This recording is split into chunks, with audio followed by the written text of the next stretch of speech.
Olá, meus irmãos, paz e luz com Jesus. Agradecemos a Deus por mais essa oportunidade de estarmos juntos para mais essa reflexão do Evangelho segundo o Espiritismo, aqui pelo Facebook do Centro Espírita Aprendiz do Evangelho de Guaianazes. Então hoje nos cabe a incumbência de falar do Cristo Consolador, que é o capítulo 6, mas antes vamos buscando do alto, né? As orientações espirituais, vamos buscando essa sintonia com os espíritos, com os amigos espirituais que nos auxiliam na nossa caminhada, nos intuindo, nos inspirando, né? Porque o trabalho é sempre em nome de Jesus. E assim, agradecidos por essa oportunidade, nós vamos pedindo licença para iniciar a leitura e a explanação do nosso Evangelho. Que assim seja, graças a Deus. Então o capítulo de hoje é o capítulo 6. Nós temos aí o item 1, 2 e 3 para que a gente possa ler e explanar aqui. O Cristo Consolador, né? O jugo leve. Vinde a mim todos os que andais em sofrimento e eu achareis carregados e eu vos aliviarei. Tomai sobre vós o meu jugo e aprendei de mim, que sou manso e humilde de coração. E achareis descanso para as vossas almas, porque o meu jugo é suave e o meu fardo é leve. Mateus capítulo 9, versículo 28 e 30. Então todos os sofrimentos, misérias, decepções, dores físicas, perdas de seres queridos, encontram na sua consolação na fé no futuro e na confiança na justiça de Deus, que o Cristo veio ensinar aos homens, sobre aquele que, pelo contrário, nada espera após essa vida, ou que simplesmente duvida, as aflições pesam com todo o seu peso e nenhuma esperança vem abrandar sua amargura. Eis o que levou Jesus a dizer: vinde a mim, vós todos que estáis fatigados, e eu vos aliviarei.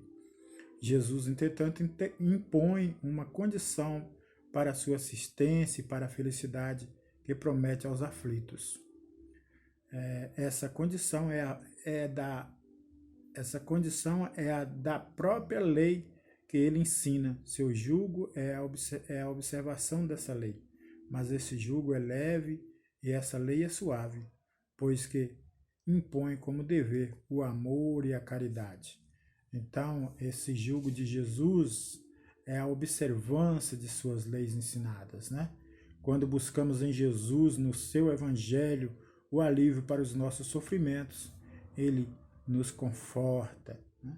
E o fardo? O fardo é leve, pois consiste em praticar o amor, consiste em praticar a caridade.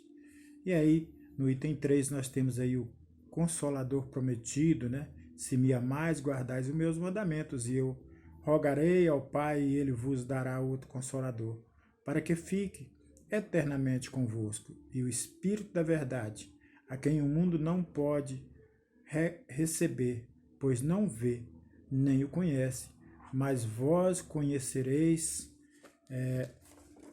porque ele ficará convosco e estarás em vós. Mas o Consolador, que é o Espírito Santo, a quem o Pai enviará em meu nome, vos ensinará todas as coisas, e vos fará lembrar de tudo que vos tenho dito.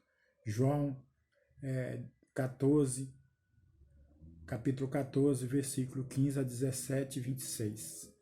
Pois é, Jesus nos promete um Consolador prometido, Jesus nos envia esse Consolador prometido em 1857, através do Livro dos Espíritos, Allan Kardec. Nós temos aí a doutrina dos Espíritos, né?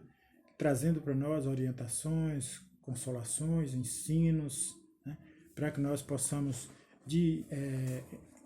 encontrar meios, bases mais seguras, mais sólidas, de caminhar rumo à nossa evolução, a nossa perfeição, né? Em todos os sentidos, pois a nossa reencarnação traz essa proposta, unicamente de evoluirmos, e agradecemos a Deus por ter encontrado aí nessa promessa de Jesus, esse caminho, esta orientação segura que o Espiritismo vem nos trazer. Não é uma orientação falha, pois o Espiritismo tem por missão fazer com que todos os espíritos encontrem esse caminho, encontra as verdades faladas por Jesus muito antes, né? 1800 antes, Jesus já pregava o cristianismo, já falava das suas lições, já falava das suas lições, né? E os evangelistas traduzem através dos evangelhos todos os seus ensinamentos. E hoje nós temos esse novo aprendizado, que a doutrina dos Espíritos é muito nova em comparação à criação universal, né? E nós temos esse roteiro, onde a doutrina nos orienta, né, claramente, sem imposição. A doutrina não proíbe nada para o seu adepto, para aquele que busca o conhecimento.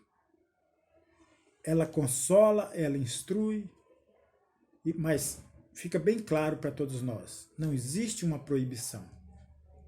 Eu posso tudo, até porque, em respeito a uma das leis universais, que faz parte da nossa caminhada, que é a lei de livre-arbítrio. Em respeito ao livre-arbítrio de cada um de nós, não existe interferência direta. Nosso caminho é conduzido pelas nossas ações. São abertos por nós mesmos. Portanto, eu posso, né? Você que está me ouvindo pode construir teu próprio caminho. Não pensemos que espíritos ditam regras para nós. Não. Os espíritos nos orientam, cabe a cada um de nós. Assim como Jesus também o orientou. E coube a cada um daqueles seus seguidores a seguir ou não. Então nós temos essa diretriz que nos esclarece, que nos instrui, mas não nos proíbe.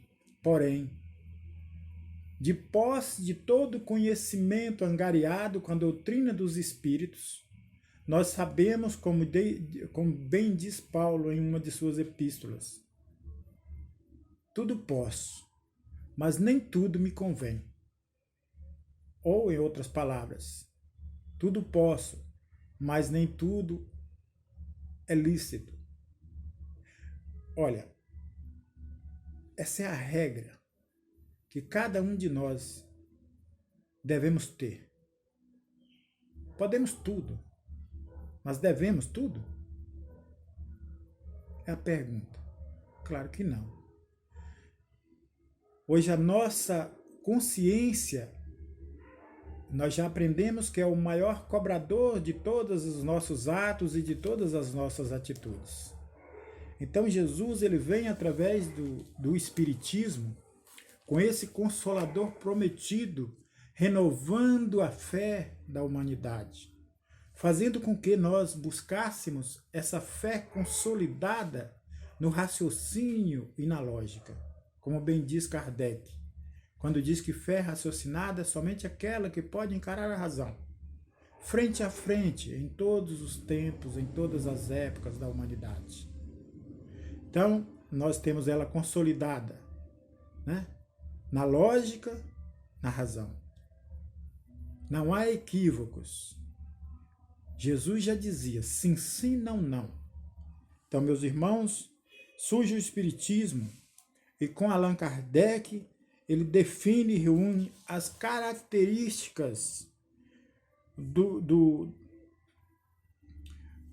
Consolador, né? Até aqui tudo bem.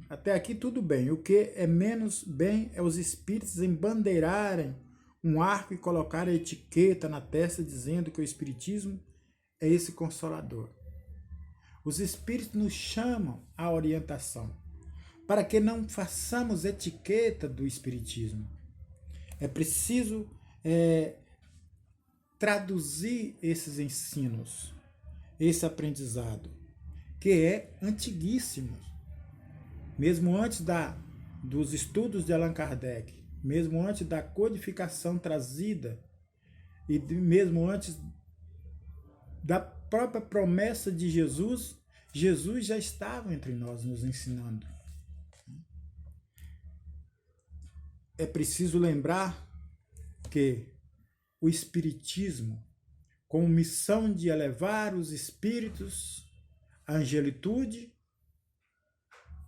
nós temos que tirar o seu conteúdo e traduzirmos na nossa caminhada, na nossa vida, como lições efetivas, seguras, roteiro firme. Vamos lembrar que em todos os ensinos de Jesus, em todo o Evangelho, nós encontramos Jesus nos ensinando o amor, nos ensinando a amar, nos ensinando a perdoar, nos ensinando a buscar o conhecimento, nos dizendo que só o conhecimento é que nos liberta. O Espiritismo não pode falhar e não falhará. Agora, nós, dentro do movimento espírita, temos que entender e separar o que é a doutrina dos espíritos e o que é o movimento dos espíritas. O movimento da doutrina espírita é exatamente nós, todos nós juntos, trabalhando nas ações efetivas, na sua propagação. E nos diz Emmanuel que a maior caridade que nós podemos fazer para o Espiritismo é exatamente a sua propagação. Então vamos lembrar sempre de que nós temos a doutrina consoladora, a doutrina dos Espíritos, e o Consolador prometido é Jesus, e Ele está no meio de nós. Semeamos essa luz hoje e sempre. Assim, vamos agradecendo a Deus e a Jesus, elevando os nossos pensamentos ao alto, nas vibrações de muita paz, de muita luz, na vibração de harmonia universal, que onde quer que esteja o irmão necessitado do pão espiritual, do pão material, necessitado de todas as ordens, que sejamos esse irmão que levará um pouco de conforto a todos esses irmãos do caminho.